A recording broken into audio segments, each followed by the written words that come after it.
We made quite an early decision to write the show for a Revolve. There's a whole lot of things you can't do on a still stage, lots and lots of things. To do with travel, but actually also to do with how time passes.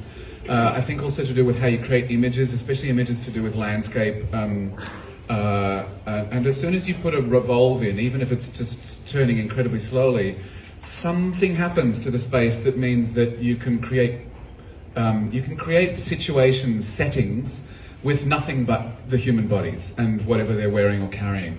It has this really strange effect of kind of framing the human body in this different way. We toyed around with the Revolve just kind of on another project, and Shakti sort of like in the first draft that he wrote saw very quickly the ways in which a sort of turning stage could allow this play to do things that theatre can't normally do, actually, and to extend the reach of the storytelling that is possible on the stage.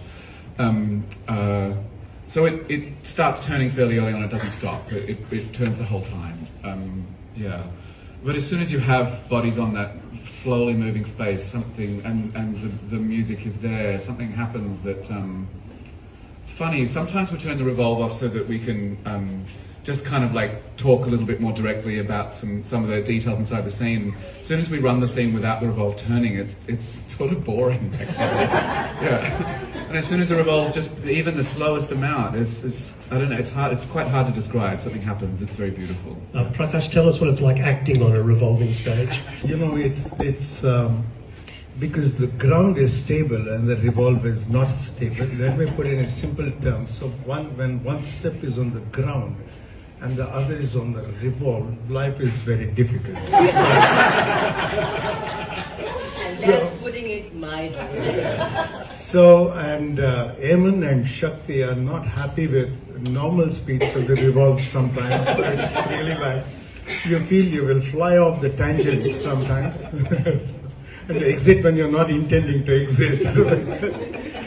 Yeah, but we had to do a lot of practice to just lose the fear of the revolve first. So we've had some help, but it's not as bad as it seems. I hope you all get frightened by watching it. So it should be a part of the thrill. So let me give you one small example. So sometimes a character can be in a high emotional state, and in the same moment, in the same time space, another character is in a less or in a more stable emotional state. So if you move, that character moves to the center, you keep the same relative distance between the two, but actually the revolve decides what emotional state they are in. You see what I'm saying? I shouldn't have said that, but you know, like it's like that, you know. So it's very interesting. Vali, is there anything you'd like to add about what it's like performing on the Revolve? Dramatic.